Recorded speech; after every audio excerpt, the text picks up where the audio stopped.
ஒரு குட்டி கதை.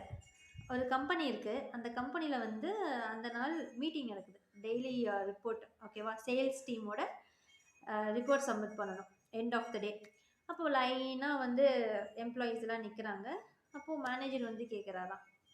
ஒவ்வொருத்தர்கிட்டயா கேட்குறாரு. "நீ எவ்வளோக்கு சேல்ஸ் பண்ணியிருக்க?" அப்படிங்கிற மாதிரி. இப்போ ஃபர்ஸ்ட் பெர்சன் கிட்ட கேட்டிருக்காரு. அவரு ரூ. 5,000க்கு நான் சேல்ஸ் பண்ணேன். செகண்ட் பெர்சன் ரூ. 3,000க்கு நான் சேல்ஸ் பண்ணேன். தேர்ட் பெர்சன் ரூ. 10,000க்கு நான் சேல்ஸ் பண்ணேன். எத்தனை பேத்த மீட் பண்ணீங்கன்னா, நான் ஒரு 10 பேத்த மீட் பண்ணேன் அப்படிங்கிற மாரி தான் தோராயமா எல்லாருமே சொல்றாங்க. அப்ப கடைசியா ஒருத்தர் நின்னுட்டு இருக்காரு. அவர்கிட்ட "நீ எத்தன பேத்த பாத்த? எத்தன கஸ்டமர நீ ஹேண்டில் பண்ண?" அப்படின்னு கேட்டிருக்காங்க. "நான் ஒரே ஒரு கஸ்டமர் தான் சார் இன்னைக்கு பார்த்தேன்" அப்படின்னு. "ஒண்ணே ஒண்ணு தானா?" அப்படின்னு சொல்லிட்டு கேட்டிருக்காங்க மேனேஜர்.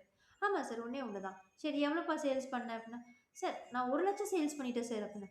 "என்னது 1,00,000 பண்ணியா? அது ஒரு கஸ்டமர் கிட்ட இருந்தா? சரி அப்படி என்னென்ன சேல்ஸ் பண்ணியிருக்க? சொல்லு பார்ப்போம்" அப்படின்னு கேட்டிருக்காங்க. அதுக்கு அவர் சொன்னாராம், "சார் ஒரு கஸ்டமர் மீன் தொட்டிய பார்த்துட்டு இருந்தார். கலர்ஃபுல்லா மீன்கள் போயிட்டு இருந்துச்சு. அத பார்த்துட்டு இருந்தாரு. நான் அப்புறம் எதனால இப்படி கலர்ஃபுல்லான மீன பார்த்துட்டு இருக்கீங்க? ஏன் இத வாங்கணும்னு தோணுது?" அப்படின்னு கேட்டேன். மைண்ட் ரொம்ப ஸ்ட்ரெஸ்ஸா இருக்குன்னு சொன்னாரு. அப்ப நான் சொன்னேன், "சரி மீன் தொட்டி நான் வித்துட்டேன். வித்ததுக்கப்புறம் நான் சொன்னேன், இந்த மீன்கள இப்படி பார்க்கறத விட நீங்களே போய் புடிச்சீங்கன்னா நல்லா இருக்கும்ல. அப்போ இன்னும் உங்களுக்கு வந்து ஹேப்பினஸ் இருக்கும். ஒரு ஆக்டிவிட்டி பண்ண மாதிரி இருக்கும். நீங்க போய் ஏரிக்கரை ஓரமா நீங்க போய் மீன பிடிக்கலாம்ல."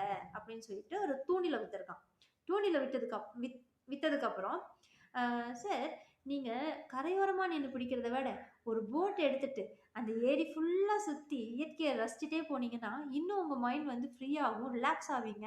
போட் வாங்கிக்கோங்க" அப்படின்னு சொல்லிட்டு போட்டையும் வாங்க வச்சுட்டான். அதுக்கு அடுத்து, "சரி நீங்க போறீங்க சரி, ஏதாவது அசம்பாவிதம் ஆயிடுச்சுன்னா என்ன பண்றது? ஒரு லைஃப் ஜாக்கெட் வாங்கிக்கோங்க" அப்படின்னு சொல்லிட்டு லைஃப் ஜாக்கெட்டையும் வித்துட்டான். ஸோ ஆக மொத்தத்துல இந்த மாரி ஏறக்குறைய எல்லாத்தையும் வாங்கி அவர்கிட்ட வித்ததோட அ டர்ன் ஓவர் பார்த்தீங்கன்னா, 1,00,000. ஸோ இத தான் சொல்லி முடிக்கிறான். சொல்லி முடிச்சோனே எல்லாரும் கை தட்டுறாங்க. மேனேஜருக்கு ஒரே ஆச்சரியம். "நல்ல திறமைசாலி தான்டா நீயு. ஆஃப்டர் ஆல் ஸ்ட்ரெஸ்ஸுக்காக மீன் பிடிக்க வந்தவர வந்து நீ இந்த அளவுக்கு 1,00,000க்கு நீ சேல்ஸ் பண்ணியிருக்க" அப்படின்னு சொல்லிட்டு பாராட்டுனாராம். அப்ப அவன் சொன்னானா, "சார் இவர் மீன் வாங்க வரல சார். தல வலிக்குது அப்படின்னு சொல்லி தலைவலி தைலம் வாங்க தான் வந்தாரு. நான் தான் போய் அந்த கலர்ஃபுல் ஃபிஷ்ஷஸ பாருங்க. கொஞ்சம் தலைவலி குறையும். ரிலாக்ஸ்டா இருப்பீங்க அப்படின்னு சொல்லி நான் தான் சார் அனுப்பிச்சு வச்சேன்" அப்படின்னு சொன்னாராம். ஸோ இதுலேருந்து என்னன்னா, ஒரு கம்பெனிய ரன் பண்ணோம் அப்படின்னா, ஒரு திறமைசாலி தாங்க வேணும். ஒண்ணுமே இல்லாத விஷயத்த கூட எப்படி பெருசு பண்ணி எவ்வளோ சேல்ஸ் கொண்டு வந்திருக்காரு பார்த்தீங்களா? இந்த மாரி தான் நமக்குள்ளயும் நெறைய திறமைகள் இருக்குங்க. மார்க்கெட்டிங் மட்டும் கிடையாது. நமக்குள்ள ஏகப்பட்ட திறமைகள் ஒவ்வொருத்தருக்கும் யூனிக்கா இருக்கு. அது என்ன அப்படிங்கிறத எல்லாருமே கண்டுபிடிச்சு நம்ம பண்ணோம் அப்படின்னா, அத எக்ஸிக்யூட் பண்ணோம்னா